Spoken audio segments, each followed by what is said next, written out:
Okay, class 9th, in this video we are discussing equations of motion by graphical method.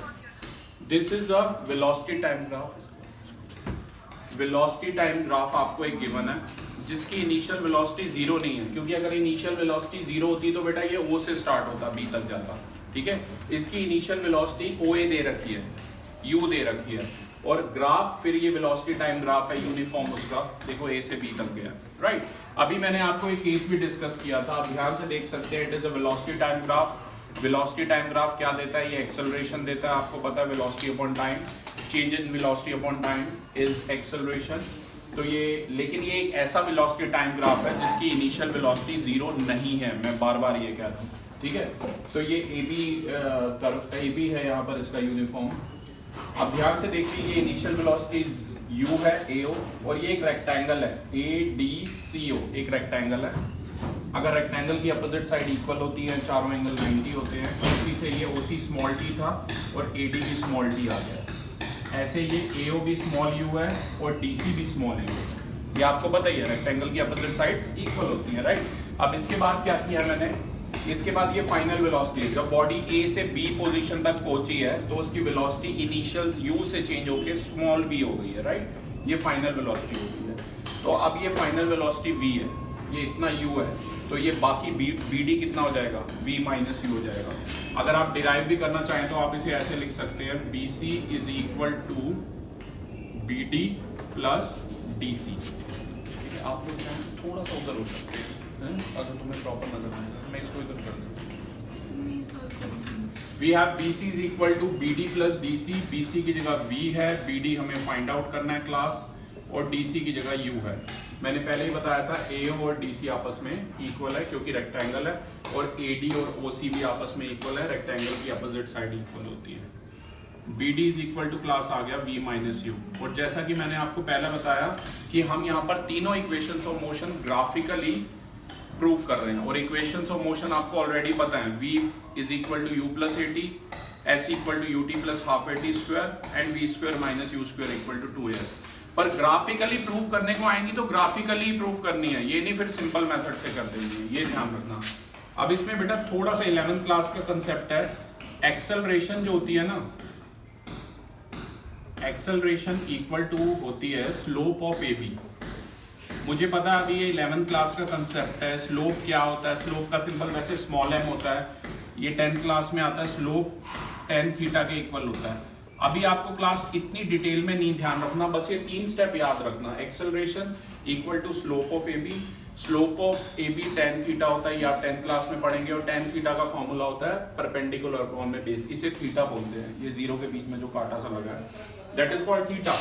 अब class ध्यान से triangle, सिर्फ triangle A B D पे focus करें और मुझे बताइए कि परपेंडिकुलर कितना दिया हुआ है। P अपॉन बी लिखा था ना, ट्रायंगल ABD पे फोकस करें और बताइए परपेंडिकुलर क्या है? परपेंडिकुलर है BD, और बेस क्या है बेटा? बेस है AD। अब BD की जगह आप क्या लिख सकते हो? V माइनस यू, अभी मैंने डिराइव किया, BD is equal to V minus U, और AD की जगह आप लिख सकते हो स्मॉल t। देखो वही चीज बन गई, पहली इक्वेशन की तरह ही, जैसे सिंपल से की थी वही चीज बना दी मैंने। लेकिन ये सारे एडिशनल स्टेप है इसमें कि acceleration equal to slope of A B, slope of A B equal to tan theta equal to P upon B. इस ट्रायंगल के अंदर परपेंडिकुलर है BD और बेस है AD। क्रॉस मल्टीप्लाई कीजिए class, we have V minus U is equal to A into T, और we have V is equal to U plus AT। तो V equal to आ गया अपने पास U प्लस AT। कोई doubt है मेरे से पूछिए, इसमें कोई भी डाउट है बेझिझक पूछिए। राइट, घबराइए मत, सबसे पहले तो जो भी डाउट है बेझिझक पूछो, ठीक है? Don't hesitate, I will stop it in between अगर आपको कोई डाउट है। तो पहली इक्वेशन सिंपल मेथड से जैसे मैंने की है क्लास, अभी मैं आपको ये वीडियो सेंड कर रहा हूँ, we have V equal to U plus AT, ये पहली हो गई। अब दूसरी देखो ध्यान से, सेकंड इक्वेशन होता है S equal to UT plus half AT square.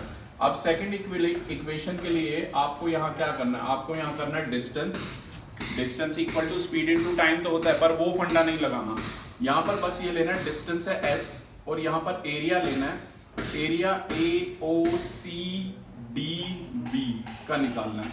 AOCDB। मैंने पहले भी बताया था ग्राफ में डिस्टेंस निकालना होता है तो ऐसे इसका एरिया निकालते हैं पूरी शेप का। अब इस पूरी शेप के अंदर आपको दो शेप्स दिख रही हैं, बताओ कौन कौन सी? बोलो बोलो। Very good. रेक्टेंगल दिख रहा है और एक राइट ट्रायंगल दिख रहा है। रेक्टेंगल का नाम है AOCD और बेटा राइट ट्रायंगल का नाम है ABD। ठीक है, AB डिविलियर्स, ABD, राइट। और रेक्टेंगल होता है L into B होता है रेक्टेंगल का एरिया। तो सिर्फ रेक्टेंगल AOCD पे फोकस करो। लेंथ है OC और ब्रेड्थ है इसकी DC। और राइट ट्रायंगल का एरिया होता है बेटा half into base into height. I repeat, right triangle का एरिया होता है half into base into height. Base है इसका AD और हाइट है इसकी BD, राइट। आप बताओ OC की जगह क्या लिख सकते हो? Small t। DC की जगह स्मॉल u। AD की जगह स्मॉल t। BD की जगह V माइनस u। ठीक है। अब bye first equation of motion, पहली इक्वेशन ऑफ मोशन हमें बताती है कि v जो है u प्लस AT के इक्वल है, तो v माइनस u बेटा किसके इक्वल हो जाएगा?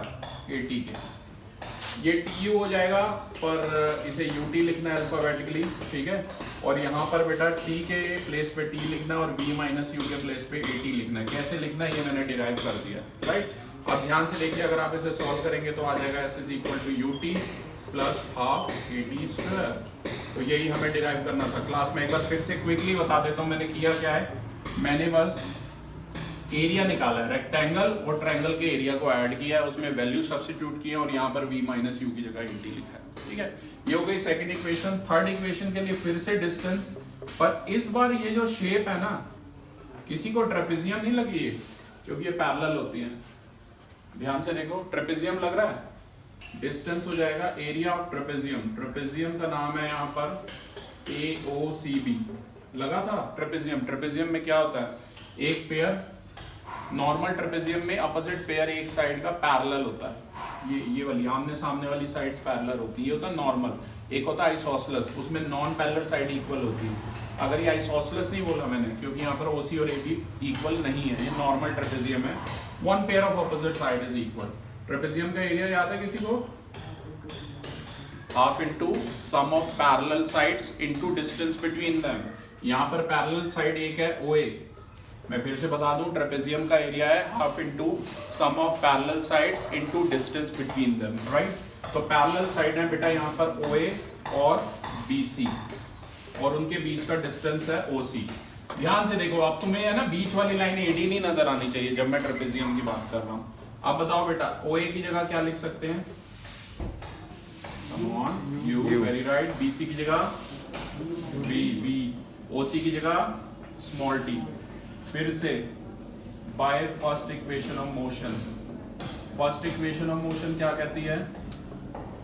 v equal to u plus AT कहती है, ठीक है। यहाँ से t की वैल्यू निकालनी है बेटा। v minus U equal to हो जाएगा AT, t हो जाएगा v minus U upon A। Accordingly इस पे जूम इन करते रहना, ठीक है। वी हैव t की जगह v माइनस, यहाँ पर ऐसे ही आएगा डिस्टेंस की जगह, u प्लस v को लिख लो v प्लस यू, और बेटा t की जगह लिख लो v minus U upon A। ये फॉर्मूला है a plus B into a minus B, which is a square minus b square. Notes बनाओ, v square minus u square upon 2a cross multiply. We have v square minus u square is equal to 2a। Class पर मैं फिर बता रहा हूँ, graphical method से prove करने के आए तो ऐसे करनी है ग्राफिकल मेथड से, ठीक है। और अगर नॉर्मल से आए तो पहले की तरह करनी है। Thank you.